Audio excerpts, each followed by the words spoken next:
भक्तों, ओम नमः शिवाय, श्री शिवाय नमस्तुभ्यम, जय श्री महाकाल। जी हाँ भक्तों, क्या आपका भी जो बच्चा है उसका जो मन है वो पढ़ाई में बिल्कुल भी नहीं लगता।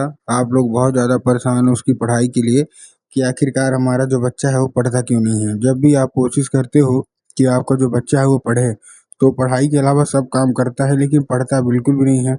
आपके भी समझ में नहीं आता कि आखिर ऐसा क्या हो गया जिसके कारण आपका जो बच्चा है उसका जो मन है वो पढ़ाई में नहीं लगता।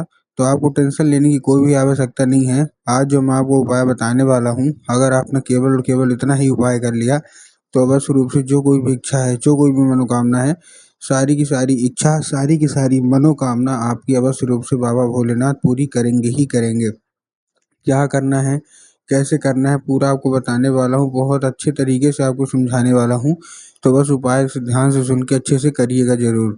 देखिए, आपको भी पता होगा कि पूज्य गुरुदेव की जो कथा होती है ना, उसमें लाखों की भीड़ आती है। कैसे भीड़ आती है? लाखों की भीड़ आती है। और जब गुरुदेव की कथा में लाखों की भीड़ आती है तो वहाँ ज़्यादातर जो भक्त होते हैं वो क्या करते हैं? पत्र के द्वारा, किसके द्वारा? पत्र के द्वारा अपनी मनोकामना गुरुदेव तक पहुँचाते हैं। तो अभी गुरुदेव की कथा चल रही थी, आज से मतलब 4 से 5 महीना पहले की बात है। गुरुदेव की कथा चल रही थी और गुरुदेव की कथा में लाखों की भीड़ आई। अब जब गुरुदेव की कथा में लाखों की भीड़ आई तो वहाँ ज़्यादातर जो भक्त थे ना, उन्होंने क्या किया, पत्र के द्वारा अपनी मनोकामना गुरुदेव तक पहुँचाई। अब जब गुरुदेव के पास पत्र पहुँचा और गुरुदेव ने पत्र पढ़ा, तो वहाँ गुरुदेव ने देखा कि ज़्यादातर जो भक्त हैं ना, उनकी क्या है, केवल और केवल एक ही मनोकामना है। मतलब जो माता-पिता हैं, उनकी केवल और केवल एक ही मनोकामना है कि गुरुदेव, हमारा जो बच्चा है, इसका जो मन है वो पढ़ाई में बिल्कुल भी नहीं लगता। हम लोग काफ़ी ज़्यादा परेशान हैं कि ये हमारा जो बच्चा है वो आखिर पढ़ता क्यों नहीं है। जब भी हम इसको पढ़ाने के लिए बैठाते हैं, कहीं कुछ करने के लिए बोलेंगे तो ये कहीं घूमने चला जाएगा, कहीं खेलने चला जाएगा, कहीं कुछ करने लगेगा, कहीं कुछ, लेकिन पढ़ेगा बिल्कुल भी नहीं। कृपया करके कोई उपाय बता दें ताकि हमारा जो बच्चा है वो अच्छे तरीके से पढ़ने लगे। हम बहुत कोशिश करते हैं इसको पढ़ाने के लिए, लेकिन फिर भी ये जो बच्चा है हमारा ना, पढ़ने का नाम ही नहीं ले रहा। कृपया करके कोई उपाय बता दें। जब गुरुदेव ने ये देखा, तब गुरुदेव ने 2 से 3 उपाय बताए और कहा केवल और केवल ये उपाय कर लेना, तुम्हारा जो भी बच्चा है जिसका भी मन नहीं लगता, उसका मतलब पढ़ाई-लिखाई में, बस रूप से उसका जो मन है ना वो पढ़ाई की ओर आकर्षित होने लगेगा। जब गुरुदेव ने उपाय बताया तो लोगों ने जा के इस उपाय को घर में करना शुरू कर दिया। अब जैसे ही लोगों ने जा के इस उपाय को घर में करना शुरू कर दिया, वही लोग गुरुदेव की कथा में मात्र 1 से डेढ़ महीने के बाद वापस आए। अब जब वही लोग गुरुदेव की कथा में वापस आए तो उन्होंने क्या किया, फिर से एक बार गुरुदेव को पत्र लिखा। लेकिन ये वाला जो पत्र था, ये गुरुदेव को धन्यवाद के रूप में पत्र था कि गुरुदेव, धन्यवाद हो आपका, आपके द्वारा बताया गया उपाय हमने कर लिया है। हमारी सारी की सारी जो इच्छा थी, सारी की सारी जो मनोकामना थी वो पूरी हो गई है। हमारा जो बच्चा था, जिसका मन पढ़ाई में बिल्कुल भी नहीं लगता था, अब वो बिना बोले, बिना कुछ कहे केवल और केवल पढ़ाई ही करता है। आपका कोटि-कोटि धन्यवाद, और ये केवल और केवल आपके द्वारा बताया गया उपाय के कारण ही हुआ है। आपका कोटि-कोटि धन्यवाद। तो देखिए, जो लोग भी मेरी आवाज़ अभी सुन रहे हैं ना, अगर आपको भी जानना है कि आखिर ऐसा कौन-सा उपाय है जिसको करने मात्र से सारी की सारी जो इच्छा होती है, सारी की सारी जो मनोकामना होती है, वो बाबा भोलेनाथ पूरी कर देते हैं। और जो भी आपका बच्चा रहता है जिसका भी मन पढ़ाई-लिखाई में बिल्कुल भी नहीं लगता, उसका जो मन है वो अचानक पढ़ाई की ओर आकर्षित होने लगता है। तो चलिए हम बताते हैं आपको आज की इस वीडियो के माध्यम से कि आपको करना क्या है। तो बस उपाय ध्यान से सुन के अच्छे से करिएगा ज़रूर। लेकिन उसके पहले चैनल पे अगर पहली बार आए हैं और आवाज़ मेरी पहली बार सुन रहे हैं, तो वीडियो कर दें लाइक और चैनल को भी कर लें सब्सक्राइब, ताकि पूजनीय पंडित प्रदीप जी मिश्रा के रोज़ नए-नए उपाय, जो कि मैं उनकी कथा से सुनता हूँ, श्रवण करता हूँ, सबसे पहले मैं आपको प्राप्त करा सकूँ। तो देखिए, जो हमारा पहला उपाय है वो 3 काली तिल और 1 धतूरे का उपाय है। कैसा उपाय है? 3 काली तिल और 1 धतूरे का उपाय है, ठीक? तो आपको क्या करना है, 3 काली तिल लेना है और 1 धतूरा लेना है।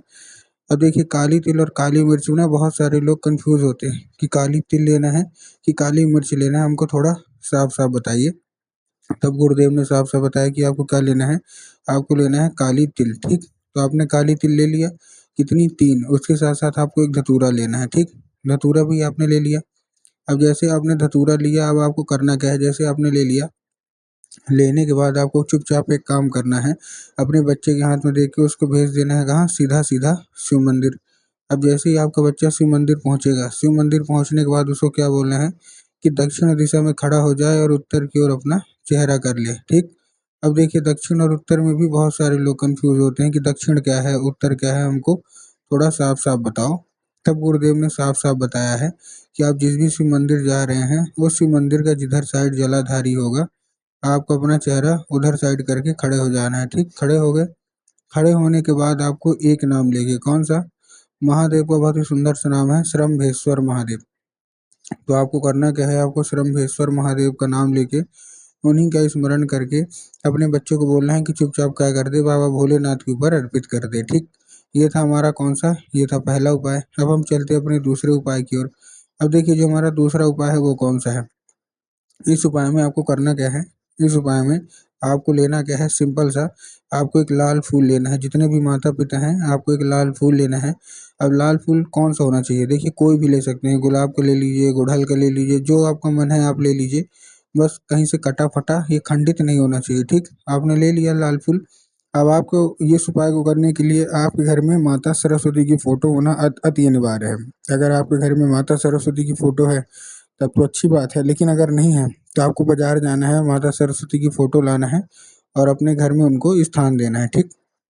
स्थान दे दिया। अब शाम के वक़्त जब भी आपके घर में पूजा-पाठ होती है ना, तो आपको लाल फूल अर्पित करना है माता सरस्वती को और माता से उसको औषधि के रूप में माँगना है कि माता कृपया करके हमको इसको औषधि के रूप में प्रदान करिए। अब क्या होगा, वो औषधि का रूप ले लेगा।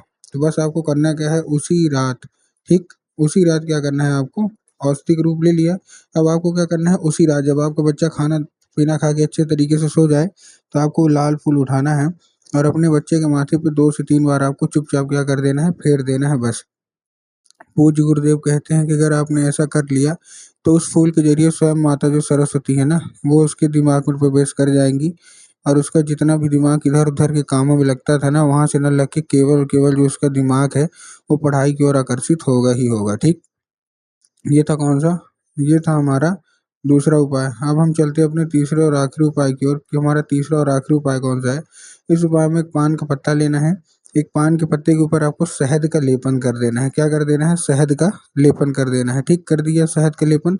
अब जैसे आपने शहद का लेपन किया, अब आपको देखिए करना क्या है? शहद का लेपन आपने कर दिया, उसके बाद आपको क्या करना है, अपने बच्चे के हाथ में देके उसको भेज देना है कहाँ? सीधा-सीधा शिव मंदिर। अब जैसे ही शिव मंदिर आपका बच्चा पहुँचेगा, आपके दिमाग में आया होगा कि जाएँगे और बाबा भोलेनाथ के ऊपर अर्पित करवा देंगे, जो कि पूर्णतः गलत है। आपको बाबा भोलेनाथ के ऊपर अर्पित नहीं करवाना, आपको कहाँ अर्पित करवाना है? आपको अर्पित करवाना है माता शोक सुंदरी के ऊपर। अब देखिए माता शोक सुंदरी की जगह कहाँ होती है? जो जलाधारी होती है ना, जलाधारी के बिल्कुल बीचों-बीच उनकी जगह होती है। तो बस आपको करना क्या है? चुपचाप वहीं अर्पित करवा देना है बस। पूज्य गुरुदेव कहते हैं ज़्यादा से ज़्यादा 1 महीना या ज़्यादा से ज़्यादा 1.5 महीना, इतने के बीच बस रूप से सारी मनोकामना पूरी होंगी ही होंगी।